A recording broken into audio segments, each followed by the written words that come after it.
నమస్తే, welcome to RTV. Prashanth Varma, Teja Sajja వీళ్ళ కాంబినేషన్లో ఫస్ట్ మూవీ ఏదైతే ఉందో జాంబీ రెడ్డి, ఆ మూవీ సూపర్ హిట్ అయింది. తర్వాత దానికి సీక్వెల్ కూడా వస్తుంది అని చెప్పేసి ముందు నుంచి కూడా ఊహాగానాలు ఉన్నాయి. అయితే అఫీషియల్గా తేజ సజ్జా బర్త్డే సందర్భంగా జాంబీ రెడ్డి 2 టైటిల్ గ్లింప్స్ని రిలీజ్ చేశారు. సో ఆ గ్లింప్స్లో వాడినటువంటి బ్యాక్గ్రౌండ్ మ్యూజిక్లో వాడిన సాంగ్ ఏదైతే ఉందో ఆ సాంగ్కి సంబంధించి ఆ సాంగ్ మాది, మా దగ్గర ఎటువంటి పర్మిషన్ తీసుకోకుండా వాళ్ళు ఆ సాంగ్ వాడుకున్నారు, మాకు ఎటువంటి ఇంటిమేషన్ కూడా ఇవ్వలేదు అని చెప్పేసి ఆ ప్రముఖ ఫోక్ సింగర్ తేలు విజయ మాట్లాడుతున్నారు. ఒకసారి వారితో మాట్లాడదాం. మనతో పాటు ఉన్నారు. అమ్మ నమస్తే. నమస్తే అండి. ఆ బ్యాక్గ్రౌండ్లో వాడిన సాంగ్ మీదే అంటున్నారు కదా, ఎప్పుడు చేశారు ఆ సాంగ్ మీరు? అది 2015 సెప్టెంబర్లో తమ్ముడు బొబ్బిలి సురేష్ మ్యూజిక్ డైరెక్టర్ తమ్ముడు పరిచయం. ఒక ప్రోగ్రాంలో కలుసుకున్నాం. తమ్మ ఇట్లా నా దగ్గర బతుకమ్మ ట్యూన్స్ ఉన్నాయి, ఏదైనా ఒక ఛానల్కి ఇద్దాము, ఇట్లా బాగుంటాయి ట్యూన్స్ అని చెప్పి తమ్ముడికి వినిపిస్తే అక్క చేద్దామని చెప్పి V6 ఛానల్లోకి సెప్టెంబర్ 9, 2015 రోజు తీసుకెళ్ళండి. అక్కడికి తీసుకెళ్తే దామురెడ్డి అన్న, తర్వాత కందికొండ గారు స్వర్గీయులు అన్నగారికి పరిచయం చేసి ట్యూన్స్ పాడమంటే పాడాను. ఆ రోజు ఒక 10 ట్యూన్లు పాడితే అందులో ఒక 5 సెలెక్ట్ చేశారు ట్యూన్లు చేసి బతుకమ్మ సాంగ్ చేసాము. మళ్ళీ పాటలు పాడేటప్పుడు కూడా మీకు ప్రూఫ్స్ కోసం వీడియోలు తీసుకోమంటే మా సార్ ఫోన్లోనే వీడియో తీశారు. అంటే మేము ఇచ్చే ప్రతి పాట ట్యూను మేము పాడుతుంటే వీడియో తీసాం. ఆ ప్రూఫ్ ఉంది మా కాడ. తర్వాత పాట బయటకు వచ్చిన తర్వాత ఒక 1 వీక్ తర్వాత కూడా మళ్ళీ ఆ ఛానల్ వాళ్ళు ఇంటర్వ్యూ పెట్టారు.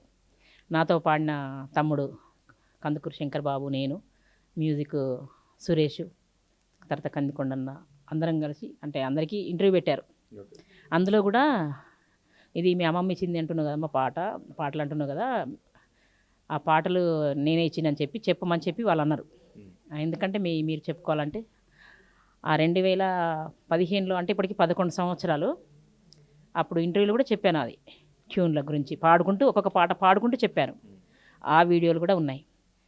నిన్న మాకొకటి చిన్న ఫంక్షన్ ఉండే మా ఇంట్లో, ఫంక్షన్లో ఉన్నాను. నాకు వేరే తమ్ముడు కాల్ చేసి అట్లా అక్కకి పాట మళ్ళా వేరే వాళ్ళకి ఇచ్చిన అక్క అంటే, ఏం పాట తమ్మి అంటే ఇట్లా పున్నామ మళ్ళీ వస్తుంది అక్క అంటే బతుకమ్మ పండుగ పాట ఏమని నేను అనుకున్నాను. కాదక్క ఇట్లా సినిమాలో వచ్చింది అక్క అంటే, నాకు తెలియదు తమ్మి, పెట్టు నాకైతే ఇంటికి వెనక చూస్తా అన్న.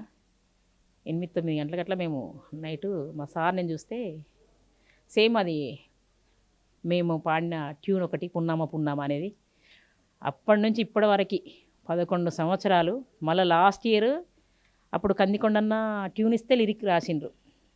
అట్లా కాకుండా 15 సంవత్సరాలు నిండి అని చెప్పి లాస్ట్ ఇయర్ మళ్ళీ మా సార్ నేను అనుకొని ఇద్దరం మళ్ళీ చేద్దామని ఒరిజినల్ లిరిక్స్తోని మా అమ్మమ్మ ఇచ్చినవి కొన్ని కొంచెం పాట ఉంటే దానికి మళ్ళీ పూర్తి పాట చేసి లాస్ట్ ఇయర్ మళ్ళీ నాకు యూట్యూబ్ ఛానల్ ఉంది, అందులో ఆ పాట కూడా నేను పాడి పెట్టాను.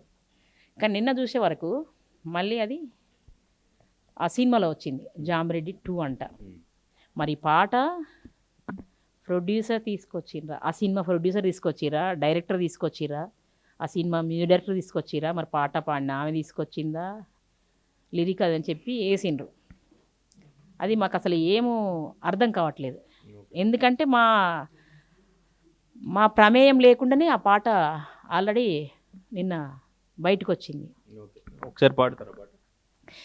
పున్నామా నిండు పున్నామా రెడ్డి మహల్లేలో మారాగి మాలేలో, పున్నామా తెల్లారి పుట్టెన గంగావు రెడ్డి మహల్లేలో మారాగి మాలేలో, పుట్టింది గంగావు పూరుడే గోరే రెడ్డి మహల్లేలో మారాగి మాలేలో, పెరిగింది గంగావు పెళ్ళినే గోరే రెడ్డి మహల్లేలో మారాగి మాలేలో, ఎకరాని గట్లన్నీ ఎక్కెక్కి మేసే రెడ్డి మహల్లేలో మారాగి మాలేలో, దిగరాని గట్లన్నీ దిగి నీళ్ళు దాగే రెడ్డి మహల్లేలో మారాగి మాలేలో.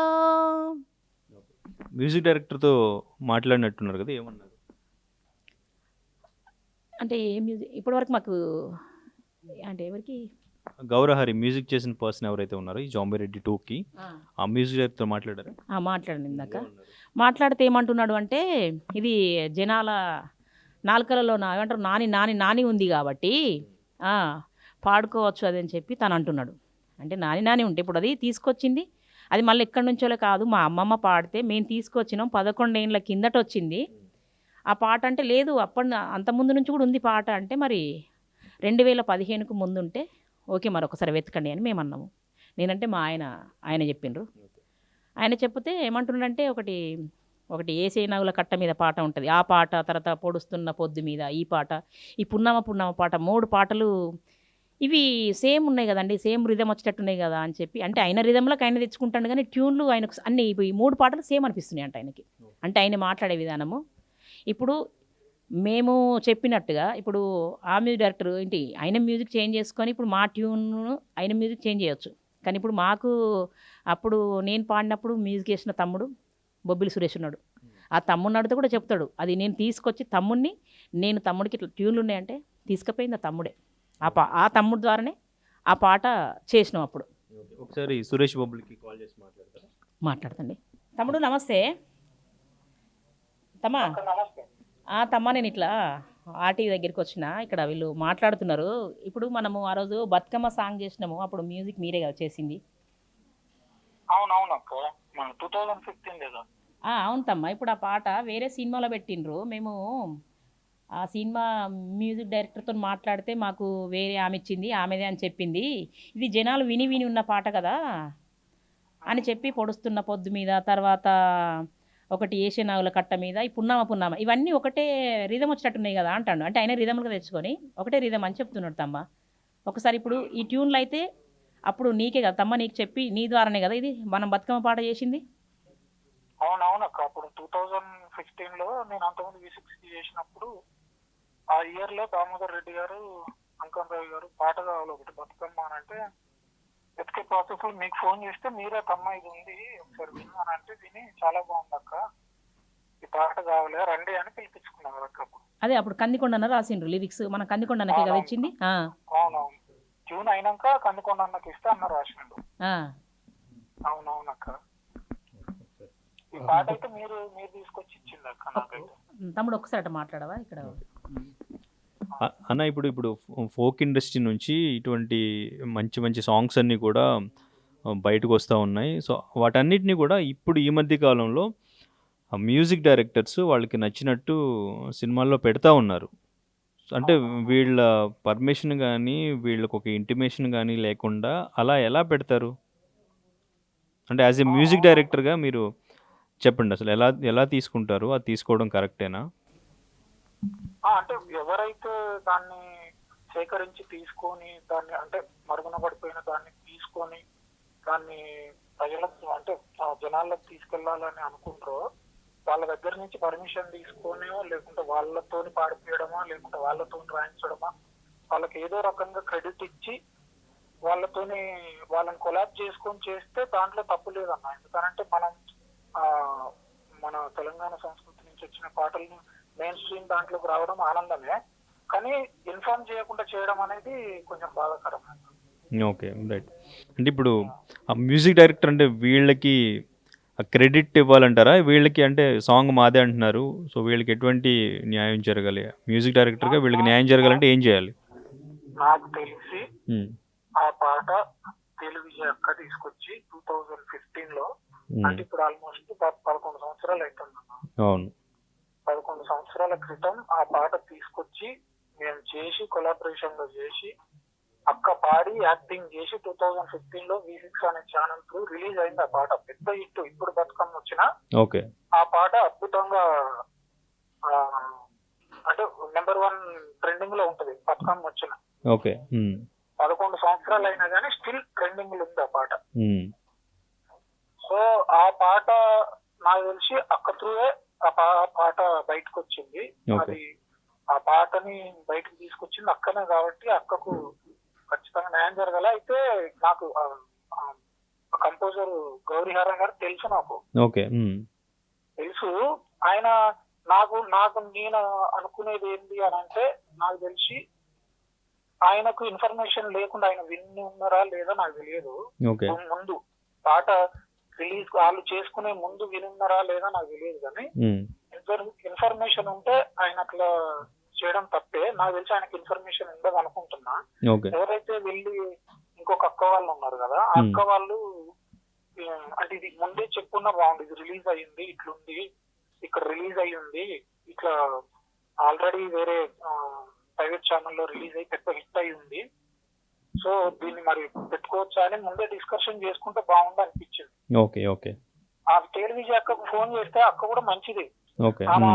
అవునా సరే నేను వస్తా, నేను చేద్దాం అనే అంటది. ఇప్పుడు నేను ఆ రోజు ఒక్క ఫోన్ చేస్తే వచ్చి సరే తమ్మా చేసుకో, మనకు మన పాటలు బయటకు రావడం, నా త్రూ రావడం నాకు గర్వం కదా, చేసుకుందాం పడతాం అని చెప్పి ఇచ్చింది.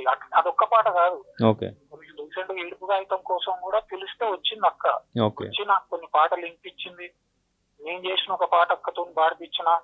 సరే అది మనం పెట్టమా పక్కకు పెడితే అక్కని మనం పిలిచి అడిగి తీసుకోవడం, పర్మిషన్ తీసుకోవడం అనేది అంటే అది బాధ్యత అని నా ఫీలింగ్ అన్న. ఓకే ఓకే, రైట్ అన్న, థ్యాంక్ యూ.